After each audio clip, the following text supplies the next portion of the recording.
The iPhone 15 Pro Max is not the phone of the year. It's a very good phone. It's the best iPhone they made in quite a while. I don't think it's the best one they've ever made, but, and I will have some positive things to say in this video.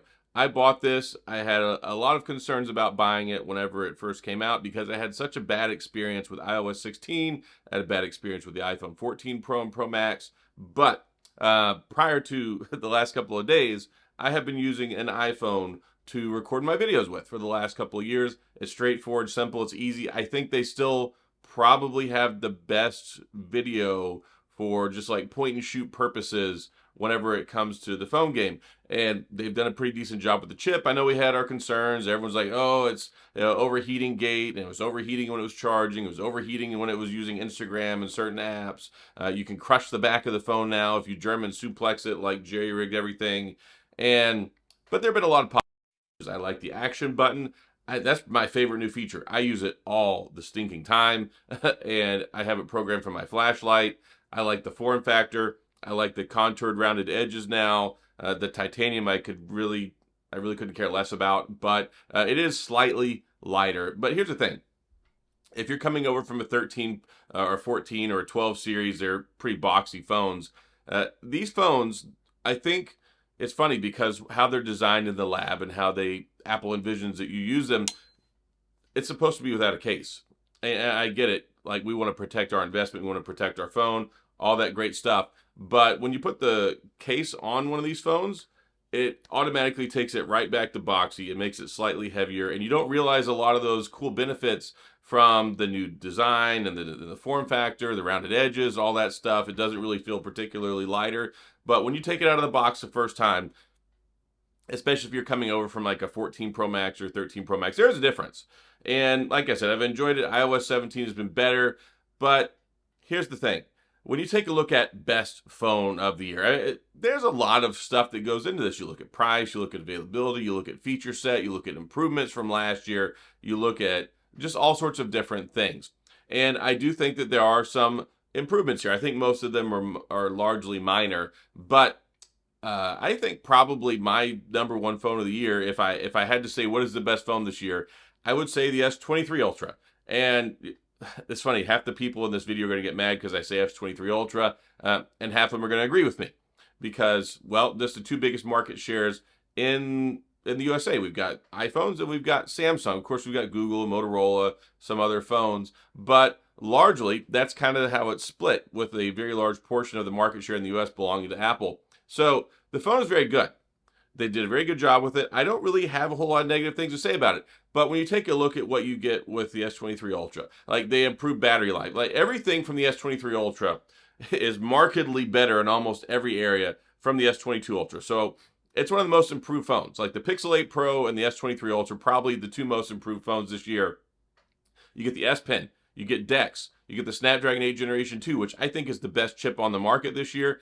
Fantastic for gaming, best in class when it comes to battery life, amazing on Android. It has some insane versatility when it comes to the capabilities on the camera. You got 8K at 24, 8K at 30, 4K at 60. You can do all that stuff. You can record and you can flip-flop from the front camera to the back camera while you're recording. The S Pen, you can use it as a remote shutter. Of course, you can take your notes. It goes inside the phone. Big 5,000 milliamp battery. You've got the UFS 4. It's got the latest and greatest, like 256 gigabytes of storage out the gate. They didn't raise the price on it.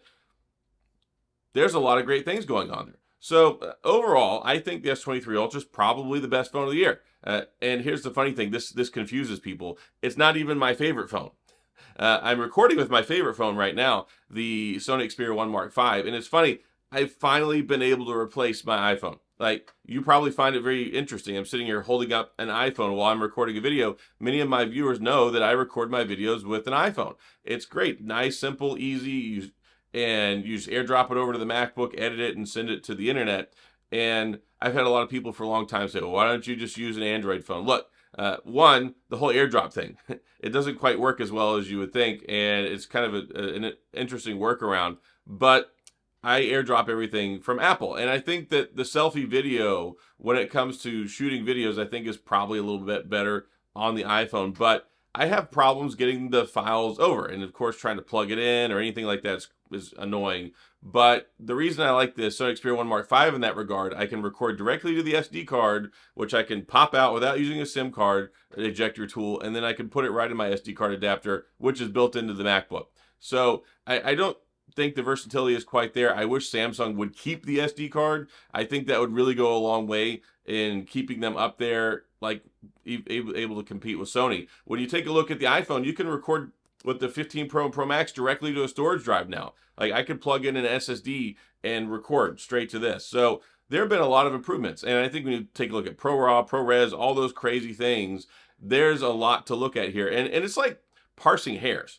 When you take a look at what you get with the iPhone 15 Pro Max versus the S23 Ultra, 120 hertz refresh rate, Quad HD Plus, big screen, big battery, all-day performance, like there's so many similarities. And this isn't, oh, I like Android better than Apple. I just think that the S23 Ultra has more features.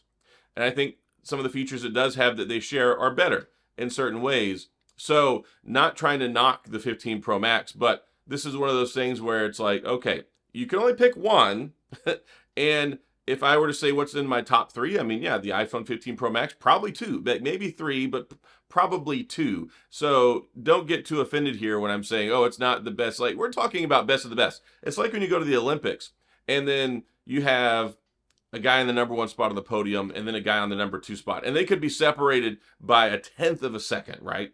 So I think it's important to place context on this because there are things that the iPhone does do better. Of course, the Ecosphere iMessage, which one thing that's cool, 2024 RCS support is going to come to iMessage. So we should be able to text between our iPhone and our Android brothers and sisters, and you'll be able to get a full resolution image. You should be able to get like an actual video clip instead of a grainy, like Nintendo looking block from 1987. So we are making progress in that regard. And also, we've even got USB-C now, which is funny. I like USB-C on the iPhone. And a lot of people are upset about it because a lot of people are kind of tied in with the Apple Ecosphere. Most stuff I use uses USB-C. The Apple iPhone is the odd man out with the Lightning charging cable. So I'm just ecstatic. I can plug in a USB-C cable, charge my Sony, charge my Samsung, charge my iPhone. And I think this pain point will go away over a year or two as more and more people adopt it. But there's other things like the eSIM only in the United States. I wish I had one outside the US because this whole eSIM only stuff really pisses me off. I would like to take my SIM card out of this and put it in another phone, especially now that I'm recording with my Sony Xperia 1 Mark V. I don't need to carry this with a SIM card in it every day anymore. So there are things you can do with the S23 Ultra like eSIM or physical SIM. So I think that there's a lot that Samsung has really done in the last year that has really stepped up to the plate with the S23 Ultra. I think they made so many improvements over the S22 Ultra. I think it's got best-in-class battery life, beautiful screen, probably just about the best gaming experience. And it's funny because everyone's like, oh, we have ray tracing now on the iPhone. Well, we've got ray tracing for the last year with the S23 Ultra. So there's a lot of stuff that Samsung has done with this phone. I think the S23 Ultra is the best phone that they made this year. Not trying to knock the iPhone 15 Pro Max. This is probably one of the most positive videos I've ever made about an iPhone. Why? Because they fixed so many problems I had with the iOS 16 last year. iOS 17 is better. It's more polished. It's not crashing on me as much. I'm not having nearly as many issues. And battery life has rebounded some. And overall, it's been a good experience. I just don't think it's the best. And it's interesting because I was watching around on the internet and there's some dude, I don't even know who he is. I'm not going to give him much credit, but he was blasting Mr. Who's the Boss because I believe he said the iPhone was the best phone of the year. He's like, oh, he's paid off. He's a shill. He's just, doing this because he's being paid, blah, blah, blah. He's not the same person he used to be. People like that really need to get a life. It's great that you have your favorite reviewers. It's great that you have your favorite phones. But when you hear something you don't like, it doesn't mean that somebody's paid off. It doesn't mean somebody's changed. It doesn't mean that they hate you and your phone. We sit down and we look at this stuff, and I try to do it as objectively as possible. And I just think that the S23 Ultra offers more. Now, somebody could be happier with the iPhone 15 Pro Max. It could be better for them. And you can make your own video if you want. But you really shouldn't get in the habit of like yelling and shaking your fists and getting the pitchforks against YouTubers who are sitting here making these while you consume the free content and then trying to attack them as a person for their integrity and their way of life, all because they had a disagreement with what you think is the best phone of the year. So I know my audience is like that, other than a couple strays that stop by every once in a while. But largely, I like to promote an environment where we could sit here and appreciate that the iPhone 15 Pro Max is a good phone.